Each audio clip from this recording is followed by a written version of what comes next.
the love, for the affection, and for the support you have given me.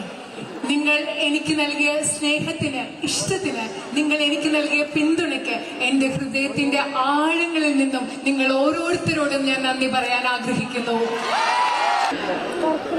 I have come here for 2 days only to go around the constituency and say thank you to you. ഈ 2 ദിവസങ്ങൾ ഞാൻ ഇവിടെ വന്നത് ഈ parliament മണ്ഡലം മുഴുവൻ സഞ്ചരിച്ച് നിങ്ങളോട് നന്ദി പറയാൻ വേണ്ടി മാത്രമാണ്.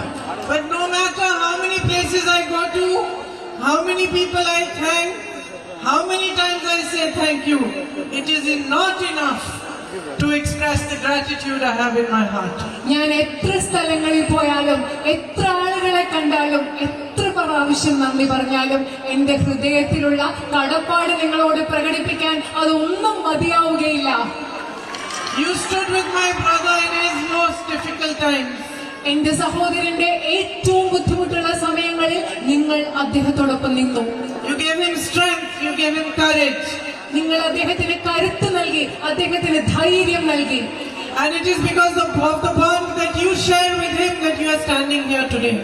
നിങ്ങൾ അദ്ദേഹത്തോട് പങ്കിടുന്ന ഒരു ബന്ധത്തിന്റെ കാരണം കൊണ്ട്, ആ ബന്ധം മൂലമാണ് നിങ്ങൾ ഇന്ന് ഇവിടെ വന്ന് നിൽക്കുന്നത്.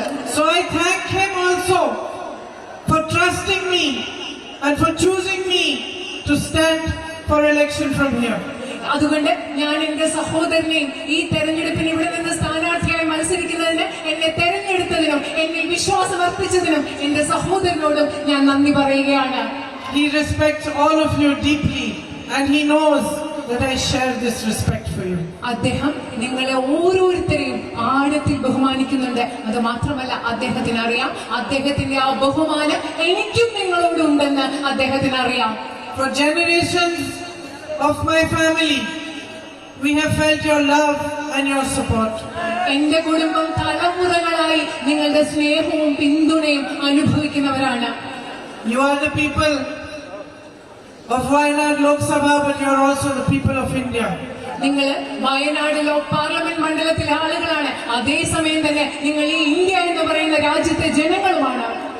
All of us here, every single one of us is proud to be Indian first. നമ്മൾ എല്ലാവരും ഇവിടെയുള്ള നമ്മൾ ഓരോരുത്തരും ഒരു ഇന്ത്യക്കാരെന്ന് പറയുന്നതിൽ, ഇന്ത്യൻ എന്ന് പറയുന്നതിൽ അഭിമാനിക്കുന്നവരാണ്.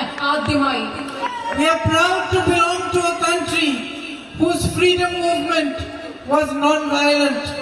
അഹിംസാത്മകമായ ഒരു സ്വാതന്ത്ര്യ സമരം നടത്തിയ ഒരു രാജ്യത്തെ പൗരന്മാരായിരിക്കുന്നത്, ഒരു രാജ്യത്ത് ജനിച്ചതിൽ ജീവിക്കുന്നതിൽ നമ്മൾ അഭിമാനിക്കുന്നവരാണ്. We are proud to belong to a country whose freedom movement was led by Mahatma Gandhi, who spoke of ahimsa, who spoke of truth. അഹിംസയെക്കുറിച്ച്, സത്യത്തെക്കുറിച്ച് സംസാരിച്ച മഹാത്മാഗാന്ധി നയിച്ച സ്വാതന്ത്ര്യ സമരം നടന്ന ഒരു രാജ്യത്തെക്കുറിച്ച് നമുക്ക് അഭിമാനമുണ്ട്. There were many revolutions in this world. Most of them were violent. This was unique because it was non-violent. It was based on truth. It was based on Satya. ലോകത്ത് ഒരുപാട് വിപ്ലവങ്ങൾ നടന്നിട്ടുണ്ട്, പക്ഷെ അവയെല്ലാം ഹിംസാത്മകമായിരുന്നു. പക്ഷെ ഇന്ത്യയിൽ മാത്രമാണ് മറ്റെല്ലാത്തിൽ നിന്നും വ്യത്യസ്തമായി സത്യത്തെയും അഹിംസയെയും ആധാരമാക്കി ഒരു വിപ്ലവം നടന്നത്.